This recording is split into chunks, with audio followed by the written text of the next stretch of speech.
Buenos días a todos. Buenos días. Empecemos esta reflexión de hoy, la tercera, la última de este día de retiro de Cuaresma, con una oración pidiendo la ayuda del Espíritu Santo que nos acompañe con su luz y con su presencia.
El tema el tema de esta tercera reflexión, de esta tercera charla,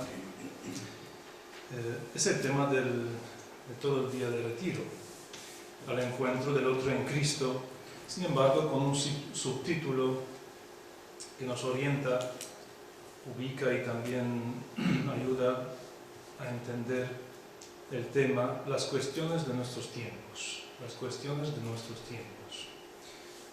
La primera charla del Padre Danilo se habló de ese tema ubicándolo o fundamentándolo en la Biblia. Luego el Padre Javier lo ha hecho desde nuestros santos del Carmelo, y ahora sí el pensamiento de los teólogos o autores modernos de hoy día. No quiere decir que cada uno de nosotros pues vamos a saltar un poquito, ¿no? Yo a lo mejor a tomar un pensamiento de la Santa o una experiencia suya de Santa Teresa, o Javier también de algunos teólogos que ha hecho relación a algunos teólogos modernos, y Padre Danilo también.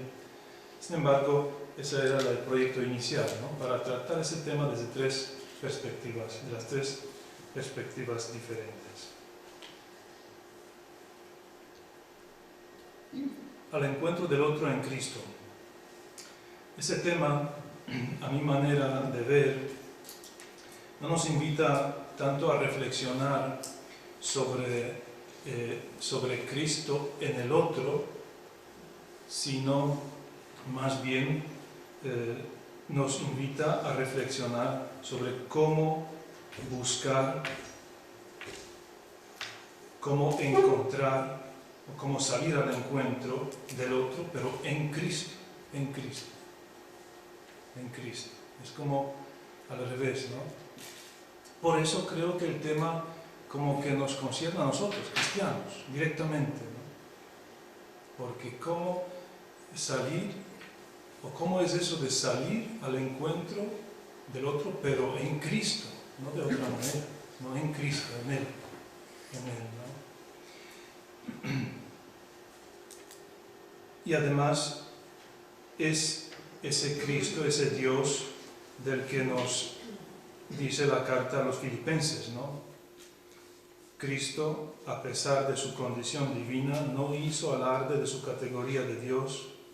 Al contrario, se despojó de su rango y tomó la condición de esclavo, pasando por uno de tantos.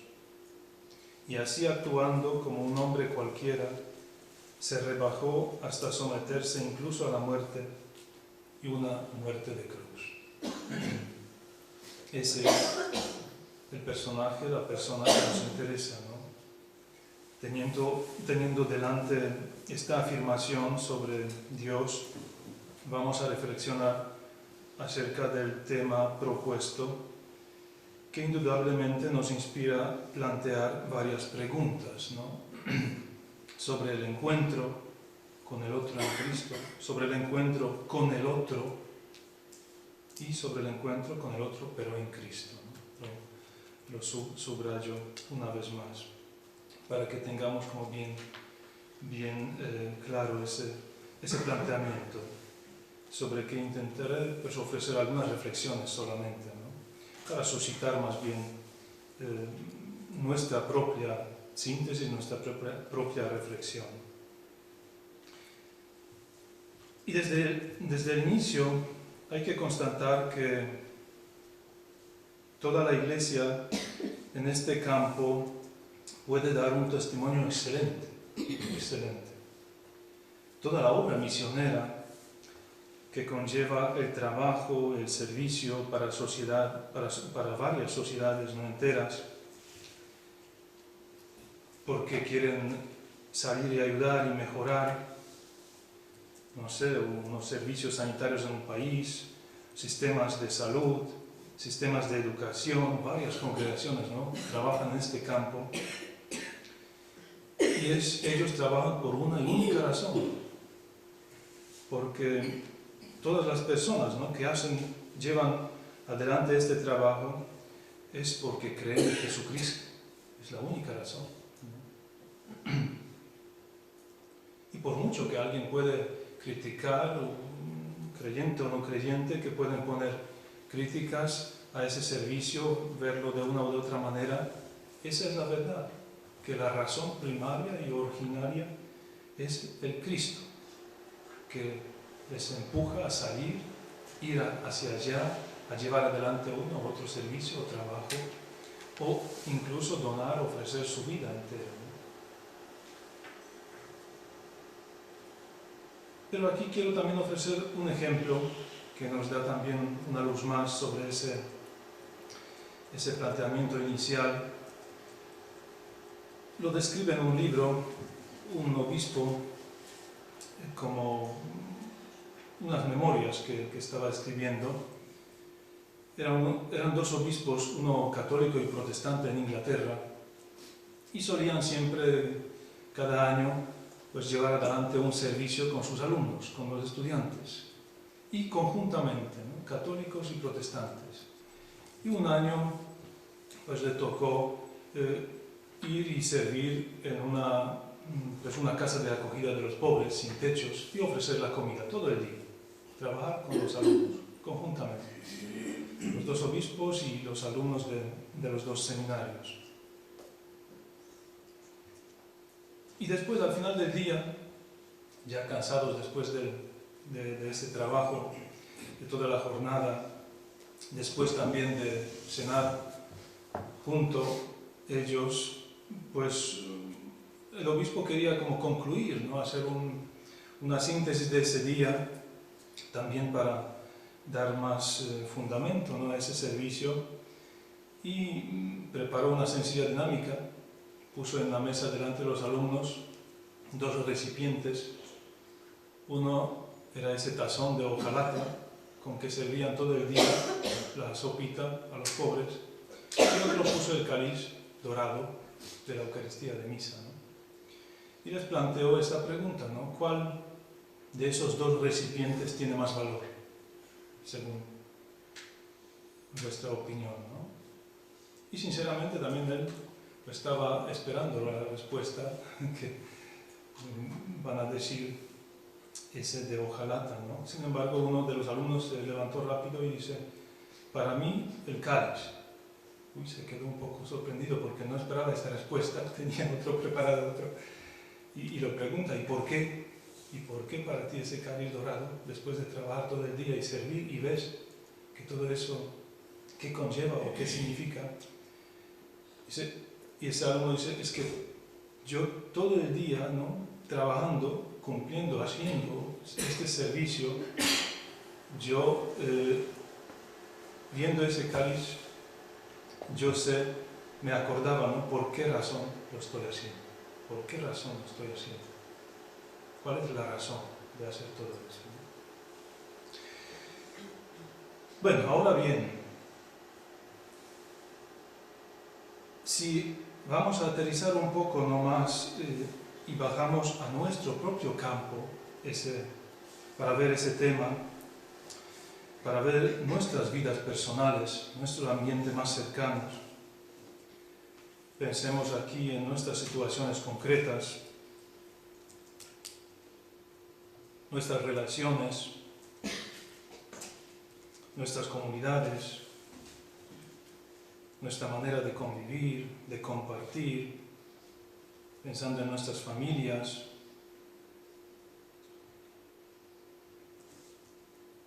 Podemos también plantearnos esta pregunta, volver a plantearla, ¿no?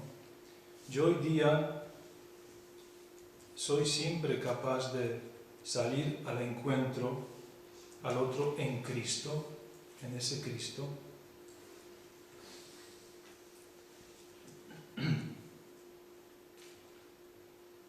Que se rebajó, que se despojó de su rango, pasando por uno de tantos, y así actuando como un hombre cualquiera, se rebajó hasta someterse incluso a la muerte, y una muerte de cruz. Y si veo dificultades, si percibo, ¿no?, algunas dificultades, me puedo preguntar o cuáles son, o cómo encontrar al otro en Cristo.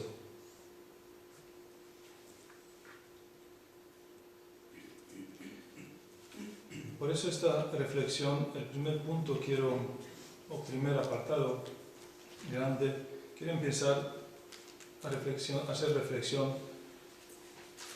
breve reflexión sobre los problemas, ¿no?, que podemos encontrar en este salir al otro, pero en Cristo, encontrar al otro en Cristo. Y a cada apartado quiero empezar con una breve poesía. Les presentaré 4 o 5 poesías de un sacerdote, teólogo también polaco, Jan Twardowski, moderno, bueno, ya murió, pero no hace mucho, hace 10 años creo. Escribía poesías muy sencillas, pero sin embargo muy pues cargadas de mucho significado y mucha profundidad, ¿no? Y bueno, he intentado escoger estas 4 o 5 para también dar una clave, ¿no?, a cada apartado, cada capítulo que vamos a reflexionar, también para ayudar un poco a suscitar, ¿no?, nuestra reflexión. Y ese primero, ¿no?, hablando de los problemas que podemos encontrar, ¿no?, en este salir al otro en Cristo. La primera poesía se titula La seguridad de la incertidumbre.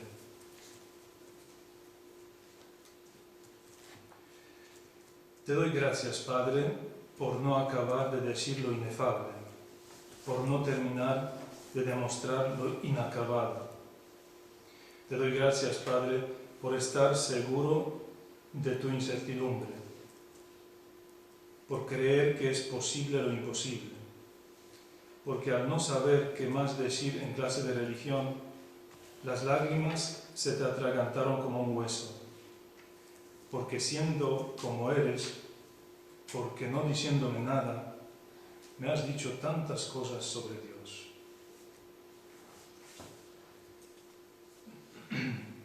Sí, normalmente sus poesías siempre tienen una final así fuerte, en una frase o una o 2 líneas, como concluye, ¿no?, y da también clave, como entender, ¿no?, toda la poesía o lo que es más importante, ¿no?, porque no diciendo nada me has dicho tantas cosas sobre Dios. Y aquí, en este apartado sobre los problemas o posibles problemas, quiero reflexionar un poco sobre las imágenes erróneas de Dios, imágenes falsas que podemos llevar dentro de nosotros. Y ya adelantando, voy a presentar aquí 2. Una es la inmediatez y otra la seguridad. A veces con tanta seguridad hablamos, compartimos al final del misterio, ¿no? Y queremos a veces resolver tan rápido, tan inmediato ciertos problemas que a veces necesitan silencio, ¿no? Silencio, adoración o acogida sencillamente. Y precisamente eso muchas veces es la dificultad más grande, ¿no?, en esto de salir al otro, al encuentro. Y por eso se nos hace tan difícil a veces encontrar al otro, pero en Cristo. Porque ahí estamos nosotros, con nuestra falsa imagen de Dios, ¿no? Y desde ella intentamos encontrar al otro. Fíjense, ya el Concilio Vaticano II, en su Constitución Pastoral Gaudium et Spes sobre la Iglesia en el mundo, analizando el fenómeno del ateísmo, formula una acusación contra los mismos creyentes, contra nosotros. Y dice, en esta génesis del ateísmo pueden tener parte no pequeña los propios creyentes, en cuanto que con el descuido de la educación religiosa o con la exposición inadecuada de la doctrina o incluso con los defectos de su vida religiosa, moral y social, han velado más bien que revelado el genuino rostro de Dios y de la religión. Gaudium et Spes 19. Ya entonces, sí, el concilio nos como caracterizaba o advertía sobre ese posible problema, ¿no?, que podemos encontrar en nuestra vida. También hace varias décadas, casi en la misma época, ¿no?, que el concilio, Nos advertía sobre ese problema un pensador y filósofo francés que afirmaba, ¿no?, con mucha perspicacia sobre ese mismo problema. Y él decía: indudablemente, por cierta razón oscura, alguna cosa no funciona en nuestro tiempo entre el hombre y Dios, tal como se le presenta al hombre de hoy. Actualmente todo ocurre como si el hombre no tuviese exactamente ante sí la figura de Dios que él quiera adorar. Y de manera más aguda todavía, o quizás más chocante, ¿no?, a la vez, lo formulaba también otro escritor moderno, otro pensador también francés. Decía: el problema del hombre de hoy quizás ya no es como en tiempo de Pascal, en el siglo XVII, el de la miseria del hombre sin Dios, sino justamente el de la miseria del hombre con Dios. O sea, el escándalo no es que Dios pueda no existir, sino lo contrario, que Dios pueda existir y el mundo siga siendo lo que es. ¿No? Me pregunto, ¿de qué Dios está hablando? ¿No? Yo creo de esa falsa imagen de Dios que muchas veces sí podemos llevar en nuestro interior, ¿no?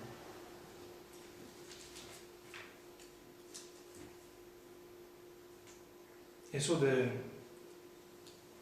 tema del acercamiento, ¿no?, al otro, al salir al otro, teóricamente pues nadie de los cristianos lo cuestiona. Todos estamos de acuerdo que hay que salir al otro, sea quien sea, ¿no? A pesar de la complejidad a veces, ¿no?, de la situación que puede suponer servir al otro, ¿no?, a cualquier persona, o incluso el compromiso, ¿no?, que puede llevar complejidad dentro de sí, la misión que estamos desarrollando en cierta cultura, en cierta sociedad, en ciertas situaciones.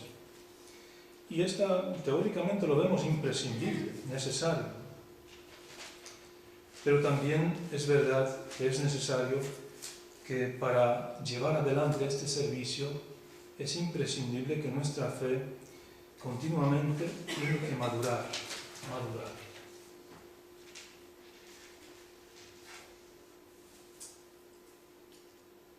Y el amor cada vez tiene que hacerse más intenso. Tiene que, con otras palabras, nuestro corazón continuamente ir ensanchándose.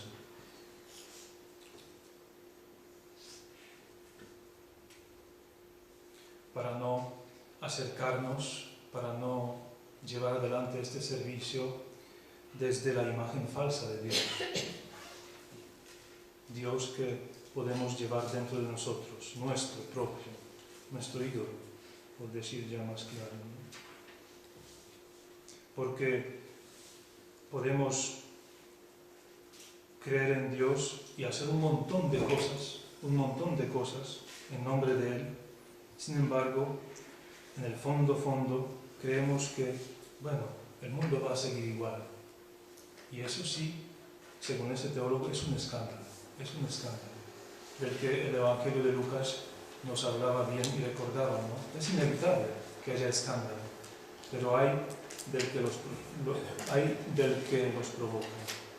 Más le valdría que le encajaran en el cuello una piedra de molino.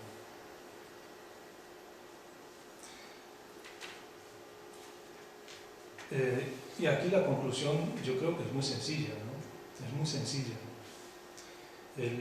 Y creo que lo podemos decir también con las palabras de ese teólogo y pensador Adolf Geshe, que decía: de lo que se ha de preocupar la teología, y yo diría de lo que tenemos que preocuparnos nosotros, todos nosotros, no es de la negación de Dios, de las personas, de las situaciones donde se niega a Dios, sino más bien de la falsificación de Dios, de la falsificación de Dios. ¿Y cuáles pueden ser o cuáles son estas imágenes falsas de Dios hoy día? ¿O cómo es esa idolatría? Ya hemos adelantado, ¿no? Y aquí ponemos solamente como dos ejemplos. ¿no?, de posibles dioses falsos de hoy. La primera es la inmediatez.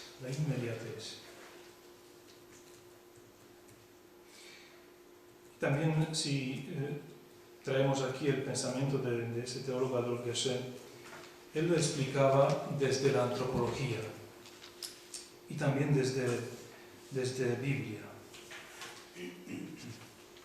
Y decía que es bien sabido que existen 3 grandes prohibiciones comunes a todas las civilizaciones y cuyo sentido es proteger al hombre contra sí mismo, contra lo que le falsearía y le haría emprender un falso camino, ¿no? Protegerlo de lo que lo podría pervertir. Primera es la prohibición del incesto. No tomarás la mujer de tu clan, Levítico 18. La segunda prohibición es la prohibición de matar, no matarás, Éxodo 20:13. Y la tercera es la prohibición de la idolatría. No tendrás otros dioses fuera de mí, Éxodo 23. Evidentemente nos interesa de más esta tercera, no tendrás otros dioses fuera de mí. Pero ella solo se puede entender bien si se la capta en su correlación con las otras 2 primeras, ¿no?, prohibiciones. ¿Qué significa pues la prohibición? Esencialmente esto, que la salvación del hombre en su relación consigo mismo, con los demás y con Dios, no se encuentra en la inmediatez, quererlo tener todo enseguida y aquí mismo, ¿no? Uno no va a buscar mujer en su clan, dentro de su familia, tiene que salir, tiene que ir hacia afuera, a veces a otro pueblo, a otra región. Uno no dirime sus diferencias con el prójimo con soluciones inmediatas y drásticas, matar, cortar ese mal. No. Hay que resolver por mediación. Dios debe ser el otro. La inmediatez engaña y pierde porque encierra dentro del círculo de sí mismo y mantiene en lo que ya conocido, cuando lo que se necesita es construir e inventar una relación abierta a la alteridad, a la exterioridad, a lo desconocido, Y en este sentido, no hay salvación sino fuera de sí. Ese es el planteamiento, creo, sí, muy interesante de ese teólogo sobre precisamente esos otros dioses falsos. Y uno de ellos precisamente es esto, todo tenerlo cercano, inmediato, y no emprender ese esfuerzo de salir hacia lo diferente, hacia lo desconocido, porque en realidad allí está mi salvación. Como vemos, básicamente, ese Dios falso que está en la inmediatez lo podemos construir en nosotros mismos, no dejando espacio para lo diferente, para el otro, ¿no? Con minúscula y con mayúscula. El otro Dios falso también puede ser la seguridad.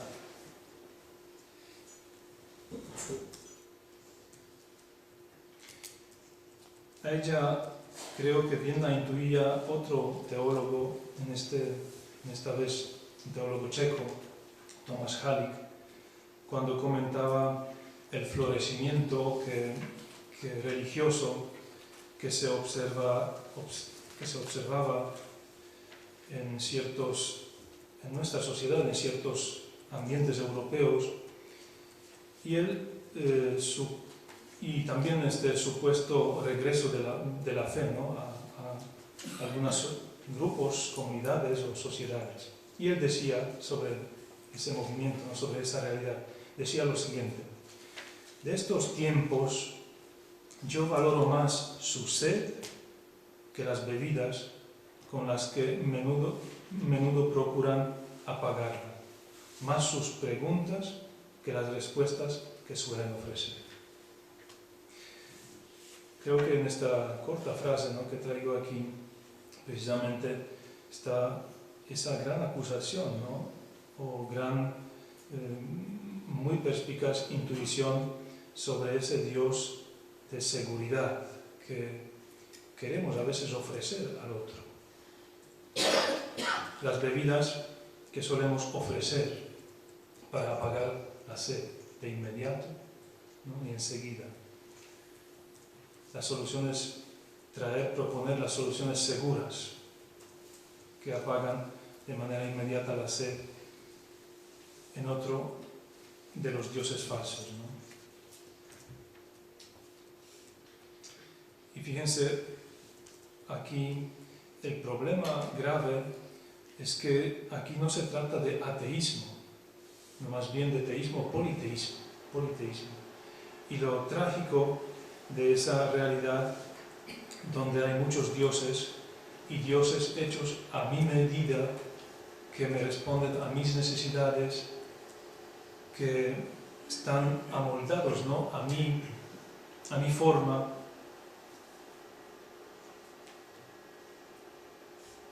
Ese creo que es más grande peligro que de uno que está delante de Dios verdadero, pero que lo niega. Porque Él siempre puede convertirse a ese Dios verdadero. Y el que tiene su Dios propio o varios dioses, pues muchas veces, ¿a qué se convierte? A otro Dios. Pero también, ¿qué será? A su medida, ¿no? Eso también observaba ese teólogo checo. Creo que también es una intuición muy interesante y merece la pena reflexionar, ¿no? Reflexionar para buscar salir al encuentro del otro, pero desde Dios verdadero.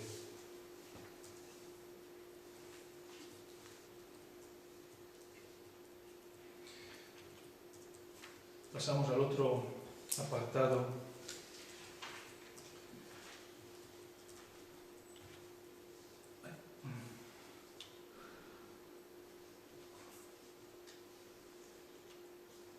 Que lo titulo El otro en Dios. El otro en Dios.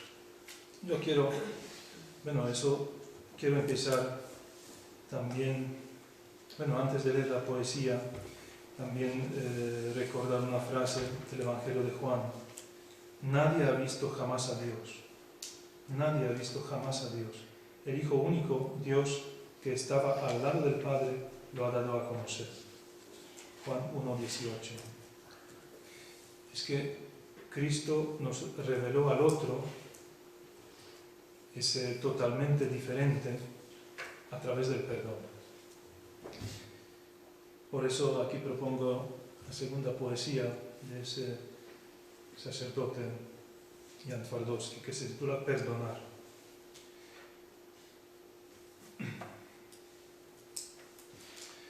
Incrédulo Santo Tomás, conmigo las cosas sucedieron de otro modo. Él mismo me tocó, metió su mano en la herida de mi pecado, para que yo pudiera creer que soy pecador y que soy amado. Dios no rebaja el pecado, pero lo perdona. Demasiado difícil. ¿Para qué explicarlo?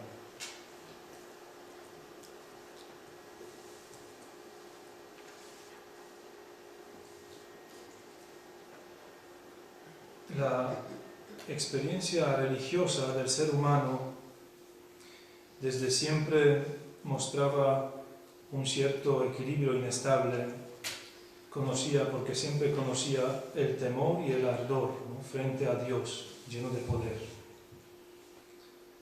Lo comentaba y explicaba San Agustín.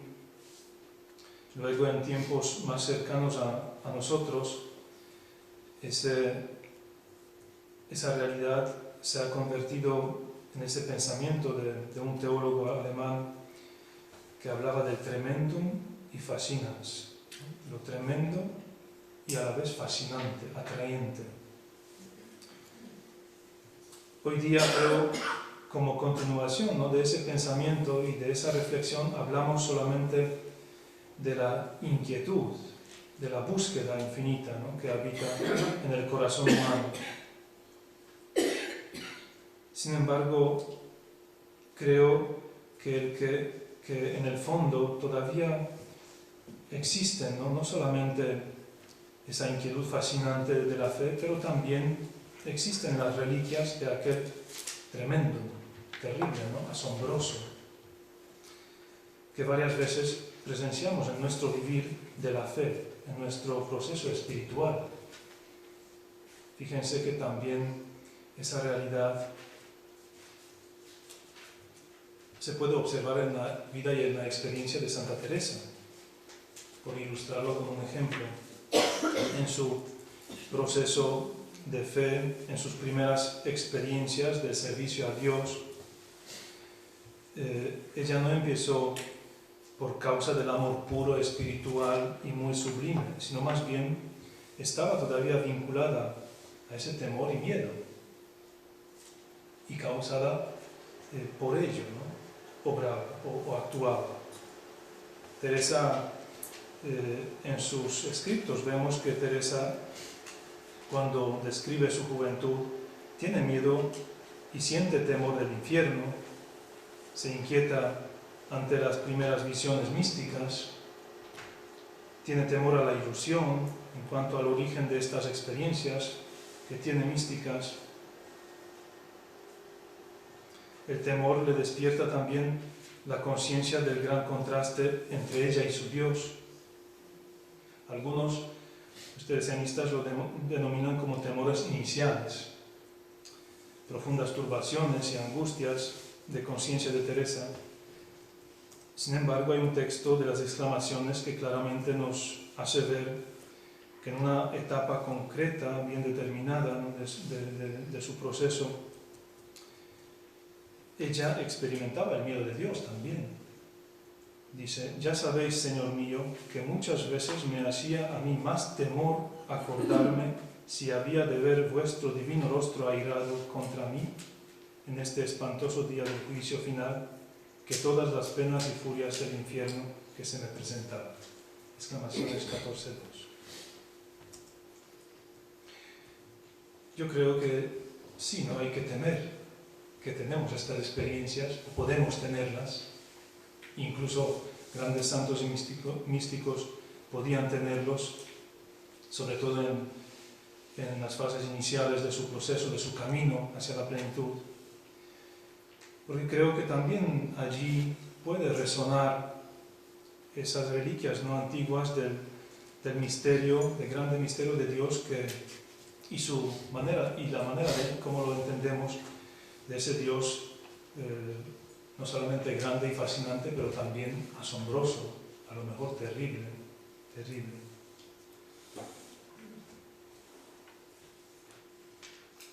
Y muchas veces creo, al mirar al otro de hoy día, también podemos notar, creo, esas experiencias. El miedo del otro, que se nos presenta, tan diferente de nosotros, tan diferente de nosotros. Sin embargo, a ese otro, tan diferente, a él también lo habita Dios y es fundamento de su dignidad. Y ese otro, tan diferente, lo reveló Cristo a través del perdón.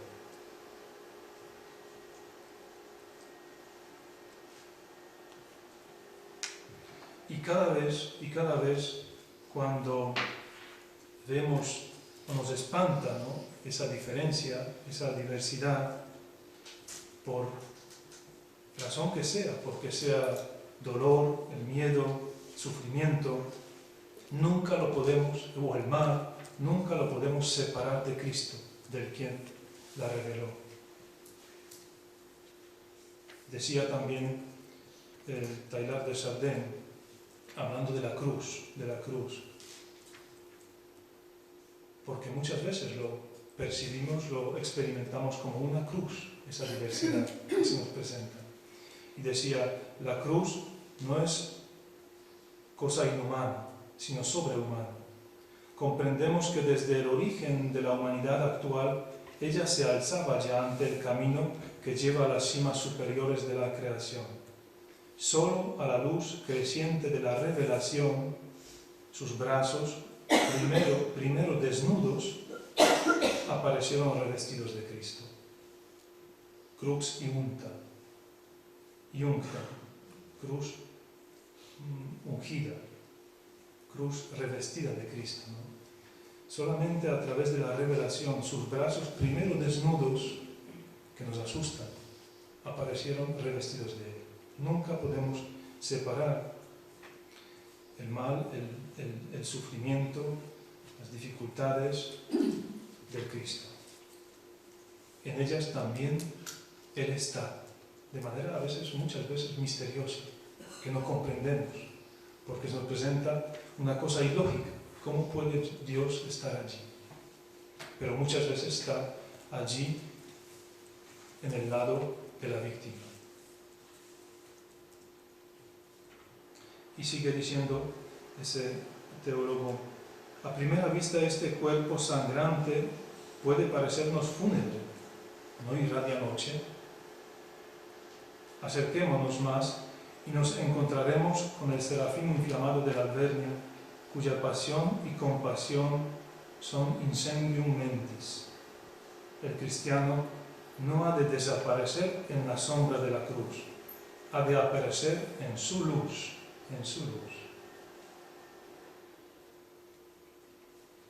Creo que allí también es esta clave de cómo podemos entender en esa afirmación el título de esa jornada, ¿no? Encontrar el otro en Cristo, en la luz de su cruz.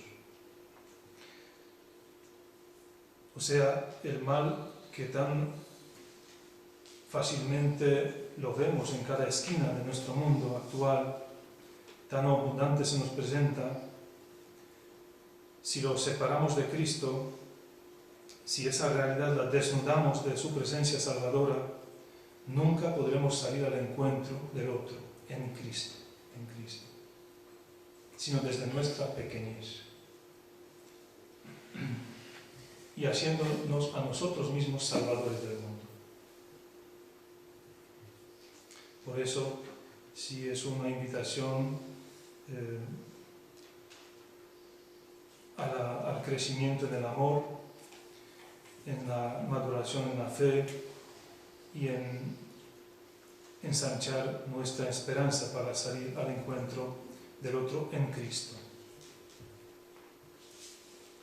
Leemos en el Evangelio de Juan 4:18, en la primera carta de Juan 4:18. No hay temor en el amor, sino que el amor perfecto expulsa el temor, porque el temor mira el castigo. Quien teme no ha llegado a la plenitud en el amor. Y hemos recibido de Él este mandamiento: quien ama a Dios, ame también a su hermano. Como el autor de esa carta vincula precisamente ese miedo del otro con el amor de hermano y amor de Dios, ¿no?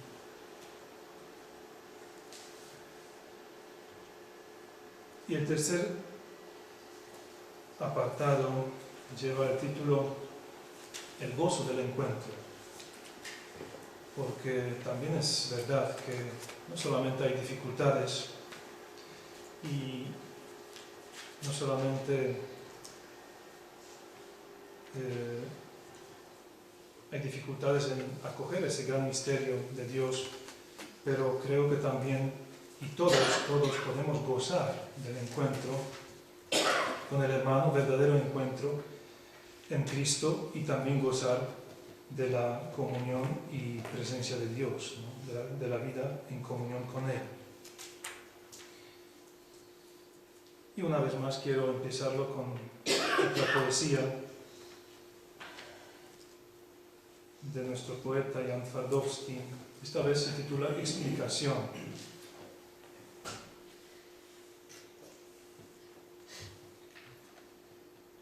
Y habla de esos encuentros sencillos, cotidianos, con otras personas, a veces tan diferentes, ¿no? No he venido a convertirle. Hace mucho que cualquier docto sermón se me esfumó de mi cabeza. Hace tiempo que ando desnudo de cualquier forma de brillantez, como un héroe observado a cámara lenta. No voy a darle la lata, preguntándole su opinión acerca de Merton. Cuando discutamos, no me daré aire como un pavo, siempre con esa nariz de payaso puesta sobre el pico. No adoraré mi persona como lo hace el pato en octubre. No impondré unas lágrimas esas que todo lo confiesan. No empezaré a verter con mi cucharilla en su oído la santa teología. Me limitaré a sentarme junto a usted y a confiarle mi secreto. Yo creo en Dios como lo haría un niño.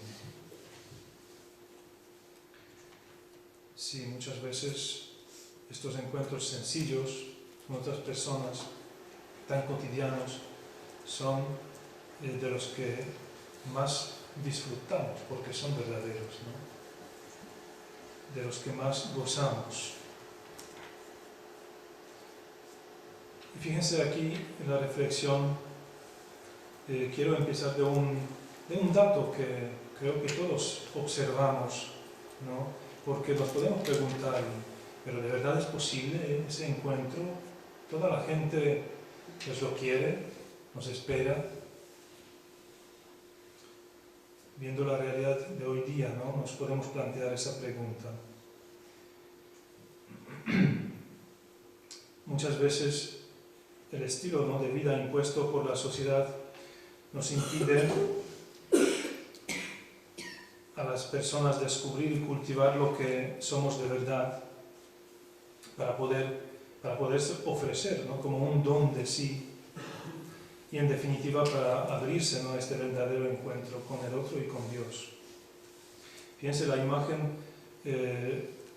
nuestra, ¿no?, la más frecuente que actualmente vemos en las calles, en medios de comunicación, por donde transitamos, vemos las personas, ¿no?, pegadas a sus pantallas, agachadas, ¿no?, mirando sus pantallas.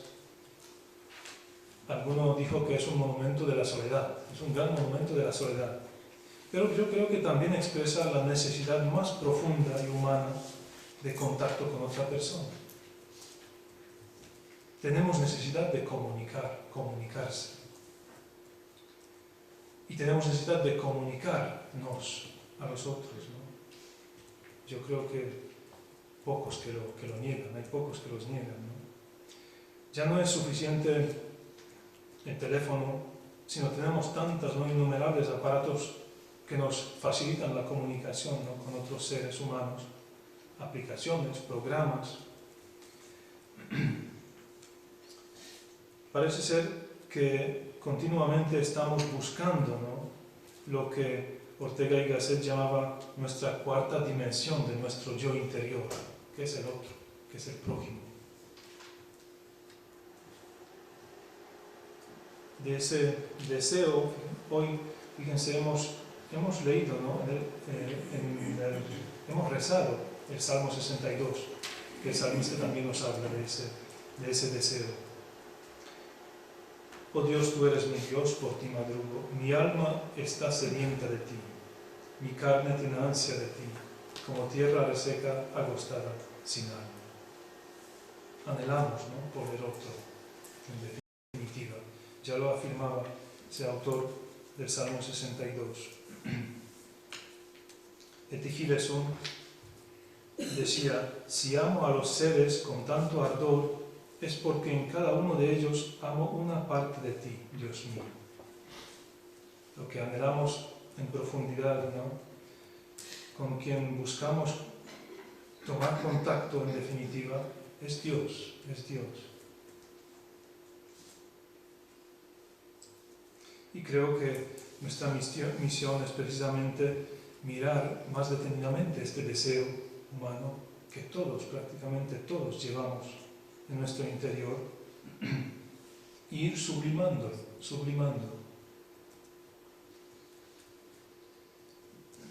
ir conociéndolo, desarrollándolo, o sea, encauzarnos dentro del contexto concreto, ¿no?, de mi vida, de mi misión, porque todos llevamos ese deseo.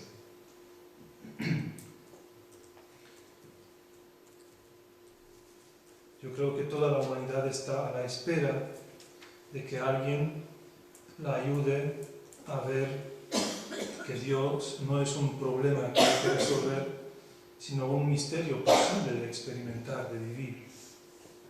Que la humanidad a lo mejor ya se ha cansado de buscar a Dios. Por lo tanto, hay necesidad de las personas, de las relaciones personales, de cercanía, de intimidad con Dios y con otras personas, que son como ese samaritano del que nos habla el Evangelio, que se para en el camino por donde transita toda la humanidad y ayuda, ¿no?, cumple, sale al encuentro del otro, que están diferentes. Fíjense aquí en este relato, yo creo que la humanidad no es ese pobre que está tumbado en la calle, que le dieron una paliza y que el samaritano lo ayuda, sino la humanidad se refleja en esta imagen del sacerdote que da rodeo, o el levita que, guardando sus leyes, prefiere no acercarse al impío. Ellos no son increyentes, no son ateos, ellos siguen un Dios, ¿no?, pero es a su medida, creo yo, a la imagen de Dios que ellos tienen. Y no son capaces de salir al encuentro de ese otro necesitado que estaba precisamente en su camino, ¿no?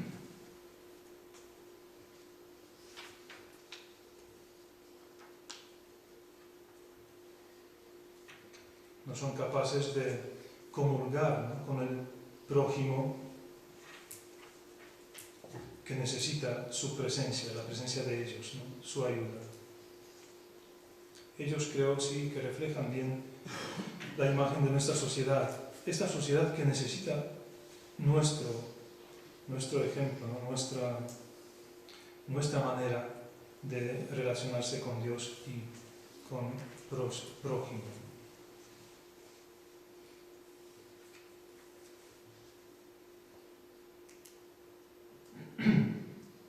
De esa sociedad, yo creo que hablaba también carta a los Romanos 8:22, donde dice: la creación entera lanza un gemido universal y anda toda ella con dolores de parto hasta el momento presente.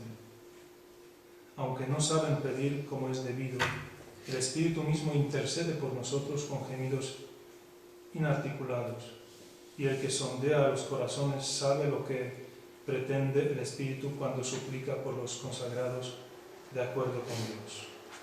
Romanos 8:26.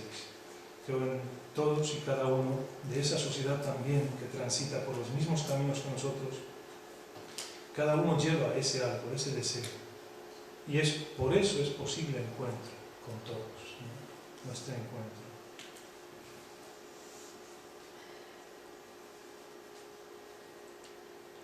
Y dice también un fragmento, para traer un fragmento más del Catecismo esta vez, que dice: incluso después de haber perdido por su pecado su semejanza con Dios, el hombre sigue siendo imagen de su Creador.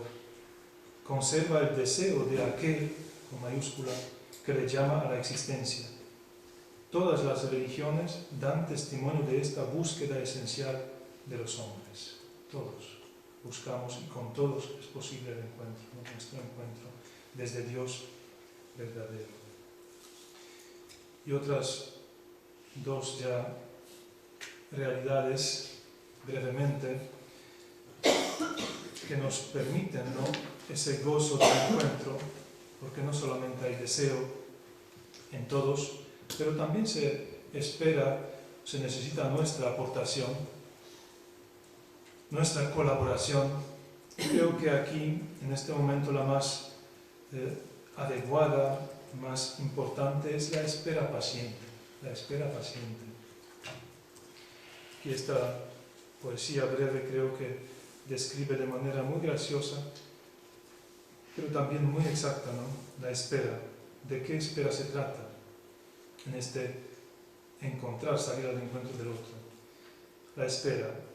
Observa al perro atado frente a la tienda. Piensa en su amo. Irradia por ir junto a él. Alzado sobre sus patas, espera. Para él, patio, prado, bosque, casa son el amo. Corre a su encuentro con los ojos y lo echa en falta con su cola. Besa su pata, porque nos enseña cómo esperar a Dios. Creo que muchas veces necesitamos de esa paciencia, pero no inmóvil, no pasiva, pero es una paciencia creativa, que espera el momento adecuado del encuentro. Cada uno de esas personas, cada uno de nosotros que llevamos ese deseo de encontrarse con el otro, llevamos su proceso. Y estos procesos son tan diferentes. Cada uno está en diferente momento. Y creo que la paciencia, la espera paciente, es lo que nos permite encontrar el otro en el momento adecuado, más adecuado, el mejor momento, que en realidad solamente Dios sabe cuándo es.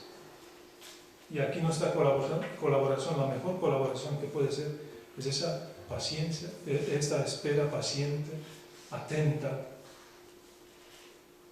para salir al encuentro, o ayudar, ¿no?, o ayudar al otro en un momento más adecuado. Y para no alargar ya, y para concluir, ¿no?, último, y lo que yo creo que también cada uno de nosotros y todos hemos experimentado de alguna manera, el gozo del encuentro que se expresa en el amor, al final, en el amor.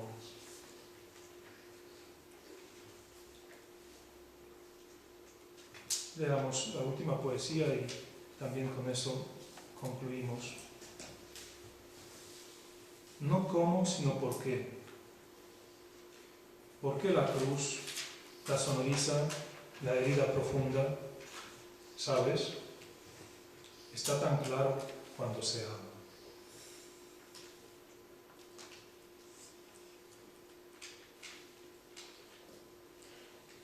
En definitiva, y la última palabra es el amor, y la más importante. Y creo que es lo que nos empuja, ¿no?, salir de nosotros, pero también lo que nos permite disfrutar y gozar de ese encuentro con el otro, verdadero encuentro con el otro en Cristo, que nos ha encontrado, encontró a cada uno de nosotros a través del perdón y del amor.